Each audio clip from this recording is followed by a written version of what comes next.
মেয়েদের জীবনটা অদ্ভুত এক পাথরে গড়া। ছোটবেলা যখন বাবা ইনকাম করতো, মা রান্না করতো, তখন না খেয়ে থাকতো না। এখন তার স্বামী ইনকাম করে, সে নিজে রান্না করে, তারপরও না খেয়ে থাকে। কেমন অদ্ভুত, তাই না? হ্যালো এভরিওয়ান, আপনারা সবাই কেমন আছেন? আশা করি সবাই খুব ভালো আছেন, আমিও ভালো। আজকে সকালবেলা না এক রাত স্বপ্ন নিয়ে রান্নাঘরে এসেছিলাম যে পাবদা মাছ ছোট আলু দিয়ে, ধনিয়া পাতা দিয়ে খুব সুন্দর একটা ভুনা ভুনা করব, কচু শাক ভাজি করব, তারপর সরিষা ফুল ডাল দিয়ে বড়া করব। সত্যি কথা বলতে স্বপ্নটা আসলে স্বপ্নই রয়ে গেল। একটা কথা আছে না, ভাগ্যে না থাকলে আসলে কোনো কিছু হয়ে ওঠে না, সেটা হয়েছে আজকে আমার সঙ্গে। প্রথমত মাছটা মেখে ভাজি বসিয়ে দিলাম, তারপরে ভাবলাম যে এবার কচু শাকটা বসিয়ে দেব, ওইদিকে মাছটা হয়ে যাক, যেহেতু অনেকগুলো মাছ একবারে রান্না করব। কারণ পাবদা মাছটা না আমাদের বাসায় সবাই খুব পছন্দ করে, তাই একটু বেশি করেই রান্না করতে হয়।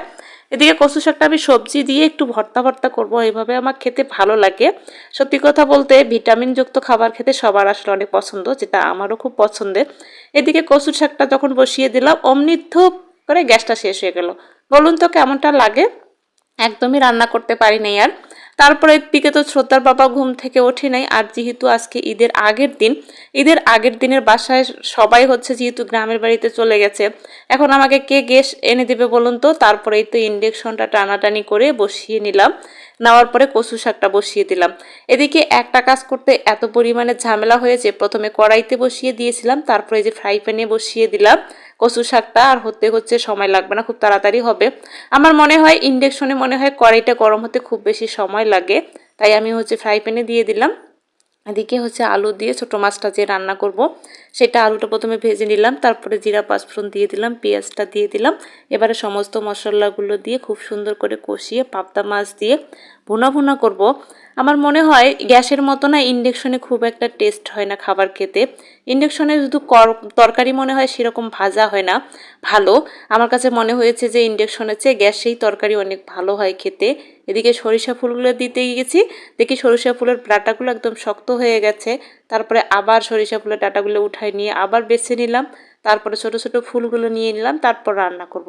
ভাবেন তো আজকে কীরকম একটা হিজিবিজি অবস্থার মধ্যে পড়ে গেছি।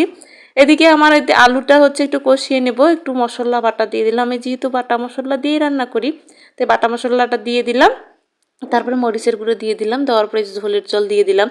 আমি যেহেতু আগে কখনো ইন্ডাকশনে রান্না করিনি, এই প্রথম রান্না করতেছি, আমি আসলে ঠিক বুঝতেছি না কিভাবে রান্না করব, আসলে রান্নার সিস্টেমটাই বুঝতেছি না। যাই হোক, একটু একটু করে চেষ্টা করতেছি। আর ইন্ডাকশনে রান্না করার আমার অভ্যাসও নেই, আর একটা চুলার মধ্যে রান্না করতে আমার মনে হয় প্রচুর সময় ব্যয় হয়। আর এক কথায় আমার প্রচুর সময় ব্যয় হয়েছিল, আর রান্নাটা একদমই হিজিবিজি মনে হয়েছিল। যাই হোক, যেটাই হোক না কেন, সত্যি কথা বলতে মন দিয়ে কোনো কিছু করলে কখনোই খারাপ হয় না। আমি রান্না করতে আমার সময় লাগতে পারে, কিন্তু অনেকটা সময় ব্যয় হতে পারে, কিন্তু তরকারিগুলো খেতে কিন্তু অনেক টেস্ট হয়েছিল। তারপরে যে সরিষা ফুলগুলো বেছে নেওয়ার পর মেখে নিচ্ছি, এবারে বড়াটা করিয়ে নিব। এদিকে আমার এই যে রান্নার ওইদিকে বসিয়ে দিয়ে এবার এইদিকে সমস্ত কিছু জোগাড় করতে অনেকটা দৌড়াদৌড়ি করতে হচ্ছে। এটাই মেয়েদের জীবন। যখন বাবা ইনকাম করতো, মা রান্না করতো, না খেয়ে থাকতাম না কিন্তু কখনো মেয়েরা। এখন নিজের স্বামী ইনকাম করে, নিজে রান্না করি, তারপরও না খেয়ে থাকি। এটাই মেয়েদের বাস্তব জীবন। সত্যি কথা বলতে আমরা যখন বাবার ঘরে থাকি তখন আসলে বুঝি না জীবন সম্পর্কে, যখন পরের ঘরে আসি তখন বুঝি আসলে জীবনটা কতটা বাস্তব আর কতটা কঠিন। আসলে আমাদের মেয়েদের জীবনটাই অদ্ভুত এক পাথরে গড়া। এই জীবনটা যখন যেভাবে পাত্রে রাখা হয়, তখন সেই পাত্রে রূপ ধারণ করতে হয়। এটাই মনে হয় মেয়েদের জীবন। তো বলতে বলতে আমার সমস্ত রান্না বাড়া শেষ, এদিকে বড়গুলো হয়ে গেছে। তো আজকের মতো এ পর্যন্ত। সবাই ভালো থাকবেন, সুস্থ থাকবেন। Bye bye and take care.